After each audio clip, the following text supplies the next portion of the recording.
But before we leave this area, the hill right over your right shoulder, don't want to strain your necks too much, but if you look over there, that's Cemetery Hill right there. Now, it doesn't look like much today. That's, by the way, the Cemetery Hill is the bend in the fishhook. Remember the blinking white light? You know, that's when most of the fifth graders wake up at the end of that, you know, electric math thing, when the blinking white light goes on. You know, in the age of computers, that thing's a little slow, but, you know, when I was a kid, that was pretty high speed. But that's Cemetery Hill, which is the bend in the fishhook. Cemetery Hill does not look like it did. It's still a hill, but look at all these hotels and motels. You know, we got to have those, right? McDonald's, Kentucky Fried, the trees up there. None of that was there. So what that means from a military perspective, and we're going to be talking about military things today, obviously, but talking about the Battle of Gettysburg. That was a great defensive position. Now, some of you, obviously, American Legion members have been in the military, but for those of you who haven't or are not familiar with it, if you have the high ground or the hills, you have an advantage. It's kind of like basketball. You know, you have a height advantage. Near Cemetery Hill, again, directly to your right and right rear now. So that was a tremendous defensive position for... Keep it up about 20. So look over here to your left, the Silver Building. You see the bullet holes in the wall there? There you go. See, so now you know you're on the southern edge of the town. So on the first day of the Battle of Gettysburg, July 1st, 1863, the Union Army is going to be driven back from north and west of town. They're going to fall back through the town, and they're going to rally up on Cemetery Hill, where we just were. Then they went like that. Well, that's how they fought, except they didn't go like that. They literally touched shoulders. So that's one reason why the Civil War is so bloody. These men were standing up in these open fields, shooting into each other, literally stopping bullets, you know, with their body. They were not that we talked about. And that's why today in the Army they try and keep, you know, guys separate. They don't try not to have whole towns, of course.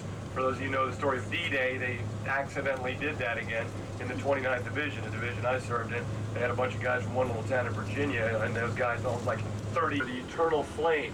The top is made out of Alabama limestone. The bottom is made out of Maine granite. You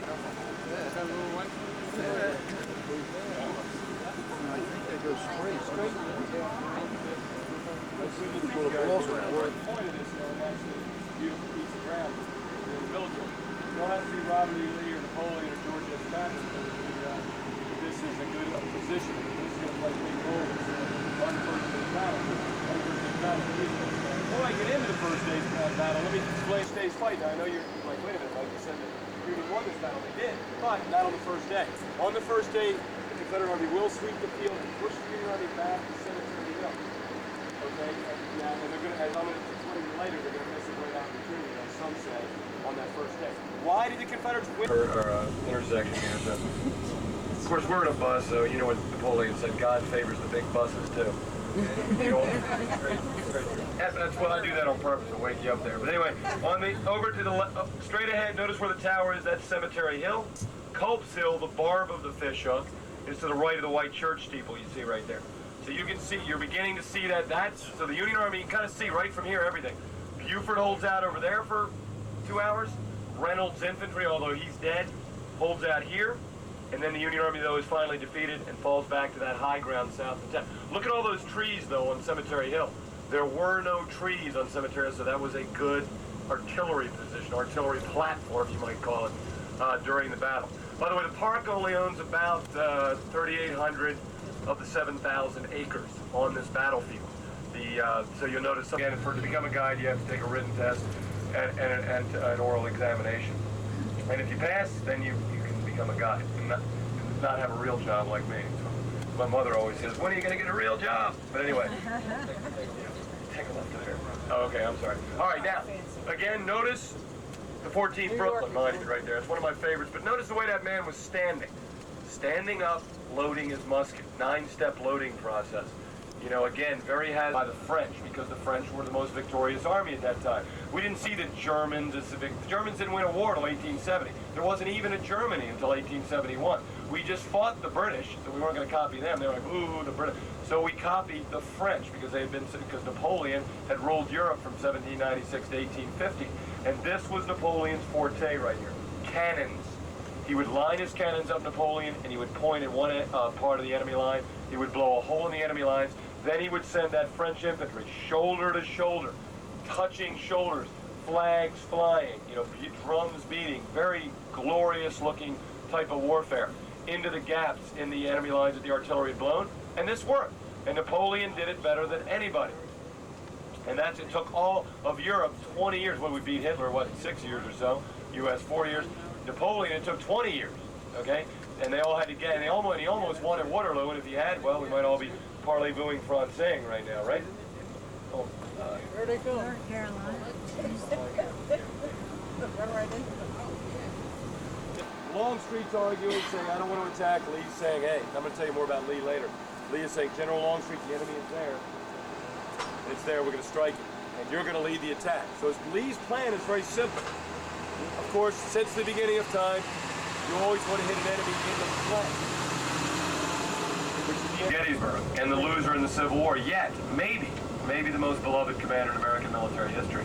You know, we could debate that, you know, George Washington, whatever. But there he is, Robert E. Lee, on his horse Traveler, looking across the fields where his army went into immortality and defeat, really, here, making ports up and down the East Coast, commanded the 2nd U.S. Cavalry out west of Texas, and he captured John Brown at Harper's Ferry. That was a big thing in 1859.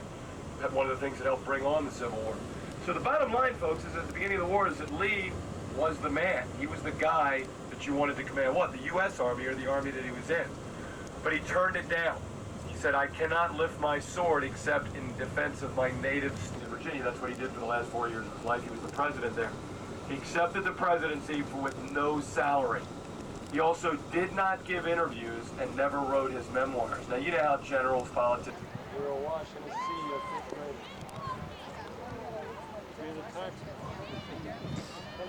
Actually, there's no trees here. Very few. There's more trees here than there are. There are more trees out here now than there were then. Again, if most people fight, if I didn't mention that, most people farm for a living. Those days, farmers, cut the trees down. So Warren turns to one of his young lieutenants. You know how generals are. They don't like to do stuff themselves. Get up in the morning, they're not going to get their own cup of coffee. They got to order leave and aide de camp, lieutenant, to do that. He turns to one of his lieutenants, Lieutenant Ronald McKenzie. Here I am, May the 12th, 1999. All my beautiful azaleas. It went off. This is my view from my front yard, from my front gunroom door.